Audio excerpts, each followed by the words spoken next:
তিলাওয়াতের ভাজে ভাজে সুরের অলংকার, এ কোরআন বাণী যে আল্লাহর, এ কোরআন বাণী যে আল্লাহর। আসসালামু আলাইকুম ওরহমতুল্লাহি ওবরাকাতুহু। আসুন্নাহ ফাউন্ডেশনের অনন্য আয়োজন সহজ সূত্রে কোরআন শিখির চতুর্থ পর্বে আপনাদেরকে স্বাগতম।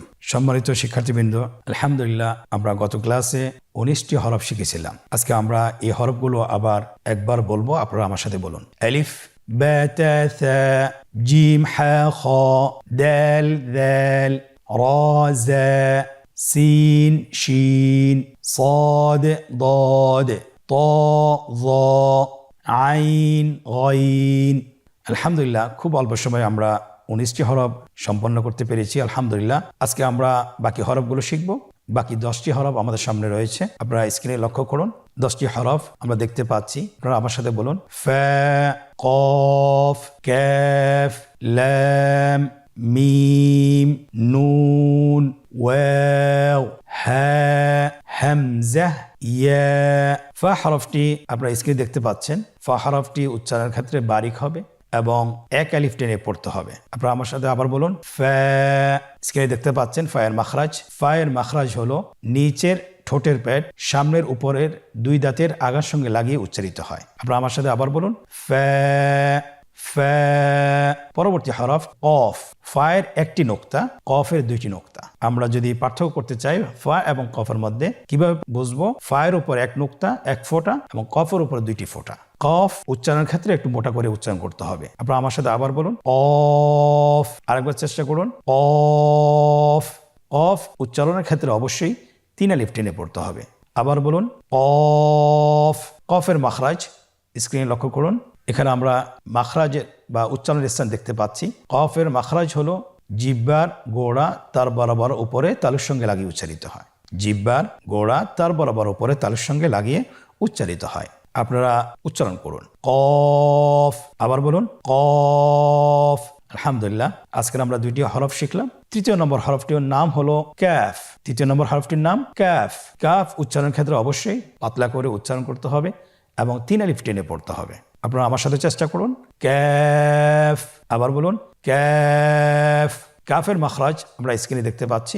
কাফের মাখরাজ হলো জিহ্বার গোড়া থেকে একটু আগে বাড়িয়ে তার বরাবর উপরে তালের সঙ্গে লাগিয়ে উচ্চারিত হয়।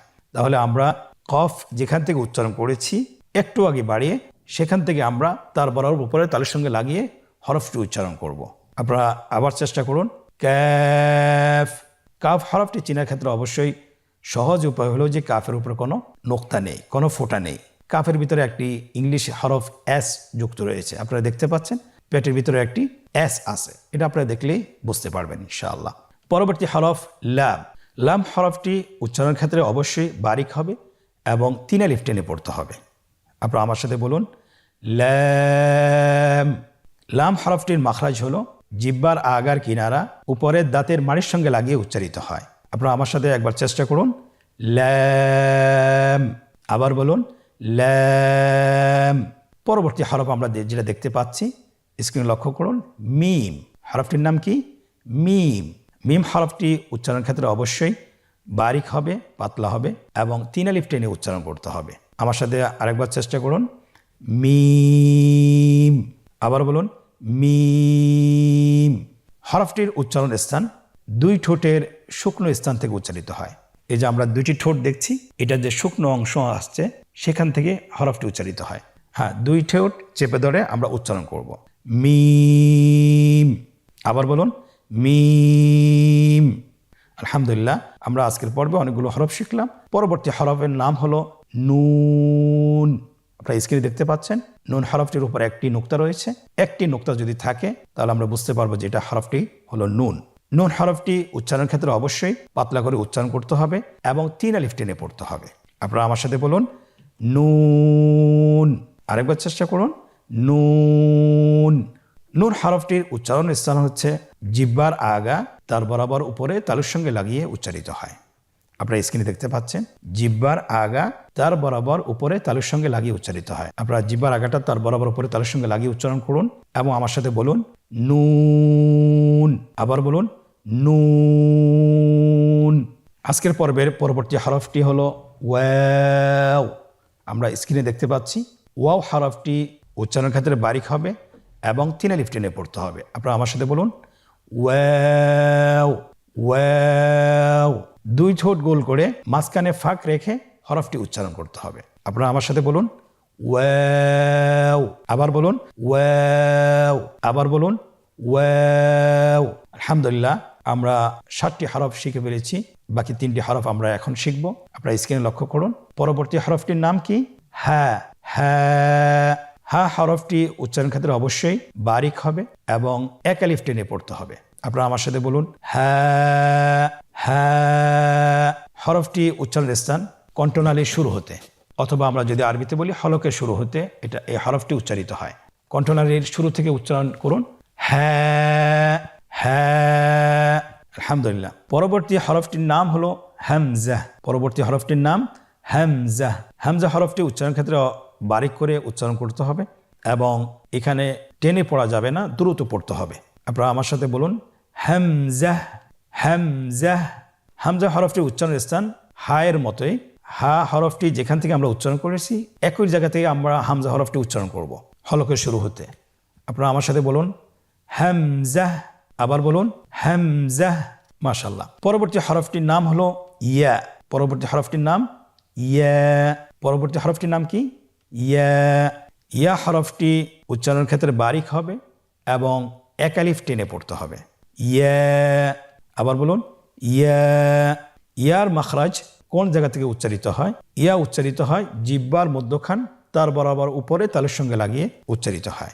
আমরা জিহ্বার মধ্যখানটাকে উপরে তালুর সঙ্গে লাগিয়ে উচ্চারণ করি ইয়া। আবার বলুন ইয়া।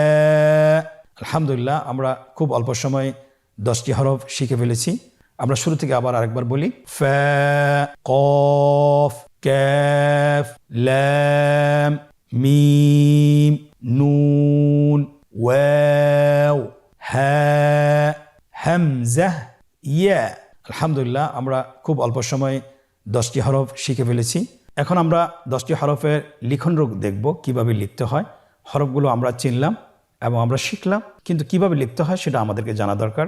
আমরা জানি আরবি হরফ ডান দিক থেকে শুরু করতে হয়, বাম দিকে শেষ করতে হয়। আমরা স্ক্রিনে লক্ষ্য করি, প্রথম হরফটি হলো ফা। আমরা বা হরফটি যেভাবে লিখেছিলাম ফা হরফটি সেভাবে লিখবো, শুধুমাত্র একটু পার্থক্য, ডান দিকে মাথাটাকে একটু গোল করে দেব এবং উপরে একটি নোক্তা বসিয়ে দেব। দেখুন স্ক্রিনে ফা হরফটি হয়ে গিয়েছে। পরবর্তী হরফ কফ। কফ হরফটি আমরা গোল করে লিখতে হবে। সিনের সেকেন্ড মাথাটা যেভাবে আমরা লিখেছি সেভাবেই সিনের সেকেন্ড মাথার মতো লিখব, শুধুমাত্র ডান পাশের অংশটিকে আমরা গোল করে দেব এবং উপরে 2টি নোক্তা বসিয়ে দেব, তাহলে হয়ে যাবে কফ। স্ক্রিনে দেখতে পাচ্ছেন কফ হরফটি কিভাবে লেখা হচ্ছে। পরবর্তী হরফ কাফ। কাফ হরফটিও একই রকমভাবে লেখা হচ্ছে। দেখুন ডান দিক থেকে শুরু করে বাম দিকে শেষ হলো এবং মাঝখানে একটি ইংরেজি হরফ এস এর মতো বসিয়ে দিলে হয়ে যাবে, কাফ হরফটি হয়ে গেল। পরবর্তী হরফটি আমরা স্ক্রিনে লক্ষ্য করি, লাম কিভাবে লিখতে হয় আলিফের মতোই, শুধুমাত্র দ্বিতীয় অংশটি একটু গোল করে উপরের দিকে গিয়ে শেষ করতে হবে। লাম হরফটি হয়ে গেল। পরবর্তী হরফটি হলো মিম। আমরা দেখতে পাচ্ছি মিম হরফটি কিভাবে লিখতে হয়, স্ক্রিন লক্ষ্য করুন। মিম হরফটি লেখা হচ্ছে, খুব সহজেই মিম হরফটি লেখা হয়ে গেল। পরবর্তী হরফ নুন। নুন হরফটি কিভাবে লিখতে হয়, কফ হরফটি যেভাবে লিখিয়েছি সেভাবে লিখতে হবে, শুধুমাত্র কফের গোল অংশটি থাকবে না এবং সেখানে একটি ফোঁটা বসিয়ে দিতে হবে। দেখুন নুন হরফটি হয়ে গেল। আলহামদুলিল্লাহ। পরবর্তী হরফ ওয়াও। ওয়াও আমরা কিভাবে লিখব? আমরা শুরুতে যেভাবে র লিখেছিলাম শুধুমাত্র রয়ের উপরের মাথাটা গোল করে আমরা লিখে ফেলব। ওয়াও হরফটি লেখা হচ্ছে। আলহামদুলিল্লাহ, ওয়াও হরফটি লেখা শেষ হলো। তাহলে আমরা ওয়াও হরফটি এভাবেই লিখব। পরবর্তী হরফ হলো হ্যাঁ। হা হরফটি কিভাবে লিখতে হবে দেখুন, যদি আমরা নুনের মতো লিখি শুধুমাত্র উপরের 2টি অংশ আমরা বের করে দেব, 2 দিক থেকে বের করে দেব। দেখুন হা হরফটি কিভাবে লিখছে, হা হরফটি লেখা হয়েছে। আলহামদুলিল্লাহ। পরবর্তী হরফ হামজা। হামজা হরফটি আমরা কিভাবে লিখব, স্ক্রিন লক্ষ্য করুন। আইনের উপরের যে অংশটি যেভাবে আমরা লিখেছি সেভাবে লিখতে হবে। দেখুন স্ক্রিন লেখা হচ্ছে। আলহামদুলিল্লাহ, স্ক্রিন লেখা হয়েছে, হামজা হরফটি লেখা হয়েছে। আজকের পর্বের শেষ হরফ ইয়া। ইয়া কিভাবে লিখতে হবে, স্ক্রিন লক্ষ্য করুন। হামজা যেভাবে লিখেছি সেভাবেই লিখব, শুধুমাত্র দ্বিতীয় অংশটা আমরা বায়ের মতো লিখব। বায়ের যে দ্বিতীয় অংশটা এবং ইয়ারও দ্বিতীয় অংশটা একই রকম হবে। তাহলে ইয়া হরফটি সুন্দরভাবে হয়ে গেল। আলহামদুলিল্লাহ, আমরা তাহলে আজকের পর্বে 10টি হরফ শিখেছি, পাশাপাশি আমরা লিখন শিখেছি। আলহামদুলিল্লাহ, আমরা বারবার প্র্যাকটিস করার চেষ্টা করব এবং বারবার অনুশীলন করার চেষ্টা করব। আল্লাহ সুবহানাহু ওয়া তাআলা আমাদেরকে তৌফিক দান করুন। এখন আমরা একটি মজার পর্বে প্রবেশ করব, যেখানে আমরা আজকে কতটুকু শিখতে পেরেছি সেটা নিজেদেরকে যাচাইয়ের মাধ্যমে আমরা জানতে পারবো যে আমরা আজকের পড়াটা কি আমাদের সম্পন্ন হয়েছে কিনা। তাহলে আসুন দেরি না করে আমরা একটু দেখি আমরা কতটুকু শিখতে পেরেছি। আপনারা স্ক্রিন লক্ষ্য করুন, স্ক্রিন দেখতে পাচ্ছেন অনুশীলন। এখানে প্রায় 4টি প্রশ্ন রয়েছে। 4টি প্রশ্নের সঠিকভাবে উত্তর দিতে হবে। 1 নম্বর হলো নিম্নের হরফগুলো সঠিক নামের জায়গায় লিখুন, সঠিক নামের জায়গায় লিখুন এবং পড়ুন। আমরা দেখতে পাচ্ছি এখানে 3টি রো দেওয়া আছে। উপরের রোতে হরফগুলো দেওয়া আছে, নিচের রোতে বাংলা উচ্চারণ দেওয়া আছে এবং মাঝখানের রোটি খালি রাখা হয়েছে। শুধুমাত্র হরফগুলো সঠিক নামের জায়গায় লিখতে হবে। আমরা প্রথম হরফটি দেখছি ফা। ফা হরফটি তার সঠিক নামের জায়গায় বসানো হয়েছে। পরবর্তী হরফ কাফ, তার সঠিক নামের জায়গায় বসানো হয়েছে। পরবর্তী হরফ ইয়া, তার সঠিক নামের জায়গায় বসানো হয়েছে। এমনিভাবে প্রত্যেকটি হরফ তার সঠিক নামের জায়গায় বসানো হচ্ছে। স্ক্রিন লক্ষ্য করুন, বসানো হয়েছে। আলহামদুলিল্লাহ, প্রথম পর্বটি আমরা শেষ করতে পেরেছি। আজকের অনুশীলনের দ্বিতীয় পর্ব, রেখা টেনে হরফগুলোর সাথে নামের মিল করুন। আমরা জানি প্রত্যেকটি হরফের একটি নাম রয়েছে। আপনারা স্ক্রিন দেখতে পাচ্ছেন, ডান পাশে হরফগুলো দেওয়া আছে, আরবি হরফ দেওয়া আছে। বাম পাশে হরফগুলোর নাম দেওয়া আছে। শুধুমাত্র আমাদেরকে হরফগুলোর সাথে সঠিক নামের রেখা টেনে মিল করতে হবে। প্রথম হরফটি আপনারা দেখতে পাচ্ছেন কফ, তার নামের সাথে রেখা টেনে মিল করা হচ্ছে। পরবর্তী হরফ তার নামের সাথে রেখা টেনে মিল করা হচ্ছে। পরবর্তী হরফ তার নামের সাথে রেখা টেনে মিল করা হচ্ছে। এমনিভাবে আমরা প্রত্যেকটি হরফ তার সঠিক নামের সাথে রেখা টেনে মিল করব। আপনারা স্ক্রিন দেখতে পাচ্ছেন প্রত্যেকটি হরফ তার নামের সাথে রেখা টেনে মিল করা হচ্ছে। আলহামদুলিল্লাহ, আজকের অনুশীলনের দ্বিতীয় পর্বটিও আমরা সম্পন্ন করতে সক্ষম হয়েছি। আলহামদুলিল্লাহ, আজকের অনুশীলনের তৃতীয় পর্ব, নোক্তাওয়ালা এবং নোক্তাবিহীন হরফগুলোকে পৃথকভাবে লিখতে হবে। আমরা দেখতে পাচ্ছি স্ক্রিনে ফা থেকে ইয়া পর্যন্ত আজকে 10টি হরফের যে কয়টি হরফ শিখেছি, সে কয়টি হরফের মধ্যে থেকে যেগুলো নোক্তাওয়ালা সেগুলোকে আমরা ডান পাশে লিখি এবং নোক্তাবিহীন হরফগুলোকে আমরা বাম পাশে লিখি। স্ক্রিনে দেখতে পাচ্ছেন হরফগুলো লেখা হচ্ছে। আলহামদুলিল্লাহ, হরফগুলো একে একে লেখা শেষ হয়েছে। আজকের অনুশীলনের চতুর্থ পর্ব, নোক্তা দিয়ে হরফ তৈরি করুন। নোক্তা দিয়ে হরফ তৈরি করুন। আমরা এখানে দেখতে পাচ্ছি যে এখানে 2টি রো দেওয়া আছে। উপরে হরফগুলোর নাম দেওয়া আছে, নিচে শুধুমাত্র আকৃতি দেওয়া আছে। কিন্তু আকৃতিতে সম্পূর্ণরূপে আমরা হরফগুলো বুঝতে পারতেছি না যে হরফগুলোর নাম কি। উচ্চারণ দেখে, হরফের নাম দেখে আমরা এখানে ফোঁটা বসাবো, নোক্তা বসাবো, হয় উপরে না হয় নিচে। নাম অনুসারে যদি আমরা নোক্তা বসাতে পারি তাহলে হরফ তৈরি হয়ে যাবে। আপনারা স্ক্রিনে দেখতে পাচ্ছেন প্রথম হরফটি আমাদের কাছে চাওয়া হয়েছে কফ। কফের আকৃতি দেওয়া আছে, তাহলে কফ কিভাবে লিখবো? শুধুমাত্র উপরে 2টা নোক্তা বসিয়ে দিলে কফ হয়ে যাবে। পরবর্তী হরফগুলো আপনারা নাম দেখে নোক্তা বসিয়ে দিন। আলহামদুলিল্লাহ, প্রত্যেকটি হরফ তৈরি করা হয়েছে। তাহলে আমরা আজকের পর্ব আমরা সম্পন্ন করেছি। আমরা আপনাদেরকে বলবো যে আমরা অবশ্যই এই পর্বটি বাসায় কমপক্ষে 10 থেকে 20 মিনিট অনুশীলন করার চেষ্টা করব। যদি আমরা বারবার অনুশীলন করি তাহলে আমরা আত্মস্থ করতে পারবো এবং হরফগুলো চিনতে আমাদের কোনো সমস্যা হবে না। আজকের পর্ব থেকে এখানেই বিদায় নিচ্ছি। পরবর্তী পর্বে আবারও দেখা হচ্ছে। জাযাকুমুল্লাহ খায়র। আসসালামু আলাইকুম ওয়া রাহমাতুল্লাহি ওয়া বারাকাতুহু।